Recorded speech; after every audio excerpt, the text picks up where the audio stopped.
의혹마다 실체 없다. 용산 반경 모드 전환. 어제 운영위가 있었습니다. 운영위에서 눈살을 찌푸리는 설전도 있었습니다. 운영위 위원장을 맡고 있는 박찬대 의원이 여당 의원을 향해 입을 닫으라라고 표현한 것이 논란이 됐습니다. 그 장면 보시죠. 위원장님, 요청드릴 게 있습니다. 지금 재판 과정에서 드러나는 조태용 안보실장의 위증에 대해 국회법에 따라 고발해 주실 것 요청드립니다. 네, 최혜병 사망 사건의 핵심은 임자 조금만 조용하시죠. 얘기 좀 해주세요. 아니, 내가 박승주 반장님과 예의 잘 갖고 계세요.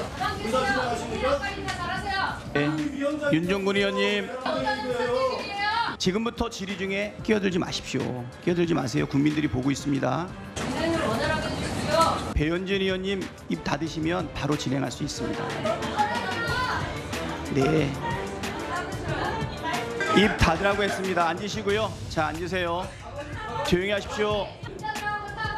왜 그게 사과할 내용이죠? 그러면요, 입을 열라고 합니까? 지금 이 시간에?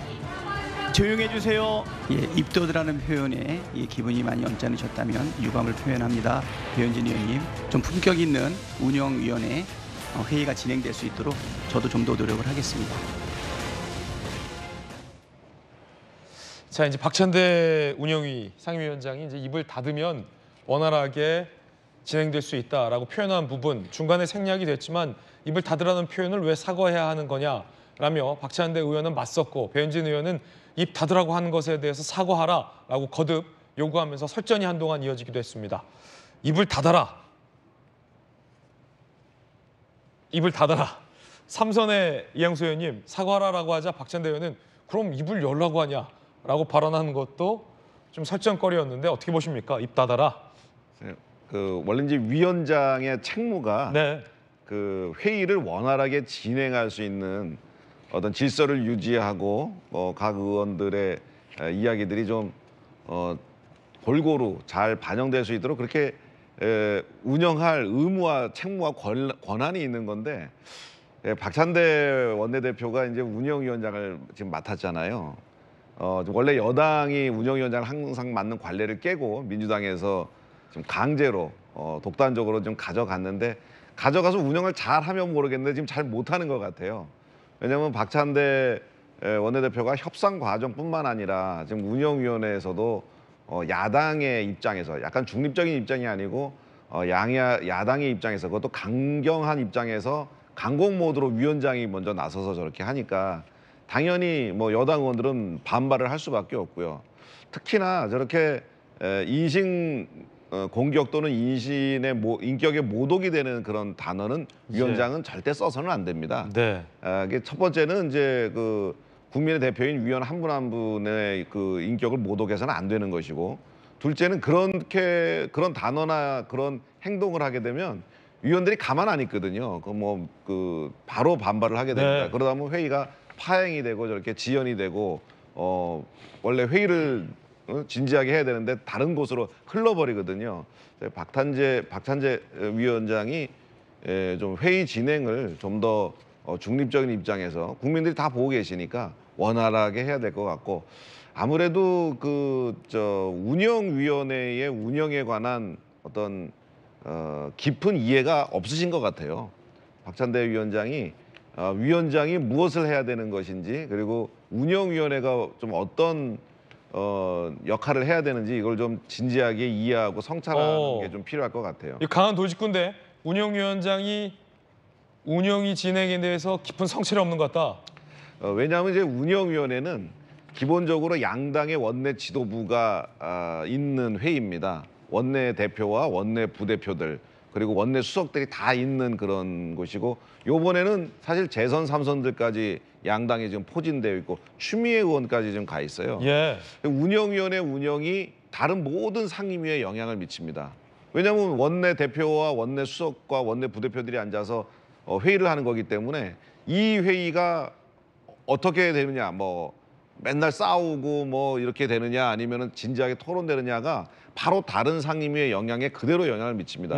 다른 상임위의 위원장과 간사들이 운영위의 상황을 항상 모니터하고 거기서 주로 나왔던 이야기들을 또 그 상임위에서 다 가져가서 많이들 하거든요. 그래서 이 운영위는 사실 국민들의 관심도 굉장히 크고 국회 운영의 바로미터가 되기 때문에 박찬대 위원장께서 운영위원회를 좀 제대로 운영해 주시기를 부탁드립니다. 네.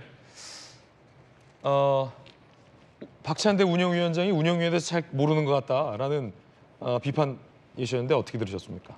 그러실 리가 있겠습니까? 삼선 의원이시고 이미 여러 상임위를 지금까지 많이 경험하셨는데요. 물론 이제 야당 운영위원장이라는 전례 없는 상황이 분명히 있습니다. 그것 때문에 운영위 그 회의 진행 절차 과정에서 다른 문제가 발생한 거는 분명해 보이기는 하는데요.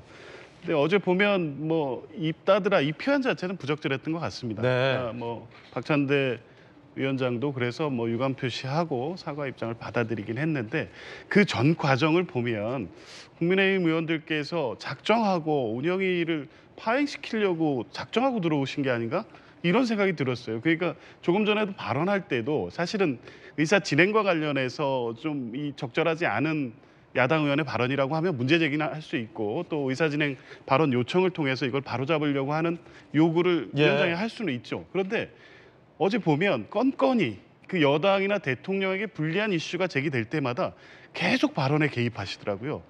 그래서 결국 목소리도 높아지고 그 언성 높아지는 과정에서 박찬대 위원장이 계속 주의를 주고 회의 진행을 정상적으로 이끌려고 했는데 하다 안 되니까 그 과정에서 나온 말이 입 닫으라 이 과정 닫으라. 아니었습니까? 그 얘기가 나오니까 이제 또 그 얘기를 물고 계속 논쟁을 벌입니다. 이게 뭐냐면 이 과정을 보면 이게 의도된 파행처럼 안 보일 수가 없었어요.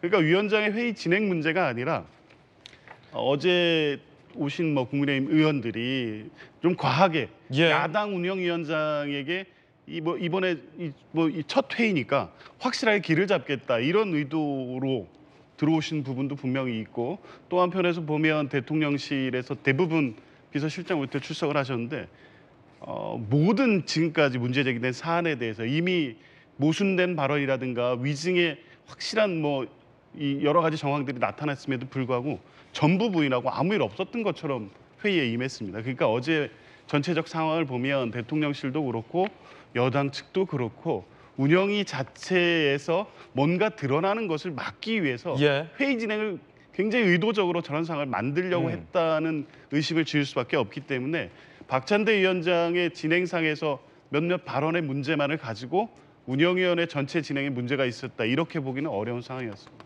실시간 뉴스 또 전해드리겠습니다. 김홍일 방통위원장이 사퇴를 했고요. 윤 대통령은 이 사퇴를 제거했다라는 실시간 뉴스 확인시켜 드리겠습니다. 자, 운영위에서는 이런 얘기도 있었습니다. 민주당의 아버지가 그렇게 가르치냐라는 설전도 있었다고 합니다. 들어보시죠. 박찬대 대표님 아까 협치라 말씀하시는데 우리 박찬대 대표님이 참 그런 말씀하시는 게 참 안타깝기도 하고요. 지금 그 자리에 앉아 계신 게 바로 협치의 부정 아닙니까? 부끄러운 줄 아셔야죠. 말씀 좀 협치예요? 정리해 주세요. 네. 이게 지금 대표님 말씀 협치입니까? 말씀 좀 정리해 주세요. 네? 손가락질하지 마시고. 예? 그 좀 정리하고 있잖아 지금. 예? 아니 민주당 아버지는 그렇게 가르쳐요. 예? 자, 민주당 강민국 의원 그렇게 마이크 가르쳐요? 꺼주시기 바랍니다. 입니다.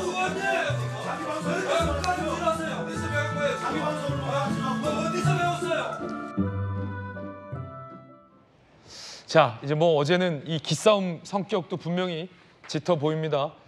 운영위, 이 여당이 관례적으로 운영위원장을 가져왔는데 지금 야당 운영위원장 체제, 협치라는 발언이 야당이 운영위를 독식한 상황 가운데서 모순적이다, 부끄러운 줄 알아라 라고 지적하는 이 여당 강민국 의원의 발언 도중에 이 또 야당 의원들이 계속 끼어드는 훈수가 나오자 민주당의 아버지는 그렇게 가르치냐, 그러자 또 손가락질하지 마라, 뭐 이런 설정까지 오고 갔습니다. 김광선 변호사님 어떻게 보셨습니까? 일단 이제 민주당의 아버지는 이재명 대표를 말씀하시는 거죠? 그렇죠. 뭐 저 말도 저는 적절하지 않다고 봐요. 운영위에서 뭐 민주당의 아버지가 나오는 건 맞지 않고 이제 박찬대 위원장이 있다더란 말도 맞지 않아요. 박찬대 위원장은 본인이 굉장히 착하다고 얘기 안 했어요. 자기보다 착한 사람이 이재명 대표라고 하지 않았습니까? 예. 그럼 위원장이면 좀 운영위원을 착하게 좀 했으면 좋겠어요. 그런데 이거 뭐 예정된 거예요. 왜냐하면 이제 운영위원회는 원래 여당이 운영위원장 맞잖아요. 근데 왜 민주당에서 굳이 운영위원장을 그렇게 맡으려고 했을까? 양보하지 않고. 그것은 뭐 속이 뻔히 보이는 거죠. 지금 민주당에서는 계속 탄핵 아니면 뭐 특검 이런 얘기하고 있잖아요. 결과적으로 운영위를 탄핵이나 특검의 어떤 일환으로서 보고 있는 거예요. 그러면 관례적으로 맡아서 한다고 하면 사실 이제 위원장의 입장은 실질적으로는 이제 법정에서 보면 재판장과 똑같거든요. 그러면 이걸 운영을 야당 여당 말 잘 들어주고 물론 거기서 뭐 운영위의 운영 과정에서 문제가 있다고 한 건 제지를 해야겠죠. 그런데 지금 처음부터 저렇게 나가는 것은 앞으로 22대 국회가 어떻게 될 것인가를 단적으로 보여준단 말이에요. 어떻게 협치가 이루어질 수 있겠습니까? 서로의 상대방을 인정하지 않는 저런 정치적 태도가 결국 국회를 이제 파행으로 이끄는 거예요. 법사위도 마찬가지고 운영위도 마찬가지고 아마 다른 상임위도 계속 22대 국회는 그렇게 갈 겁니다. 근데 그 이유가 어디에 있어요?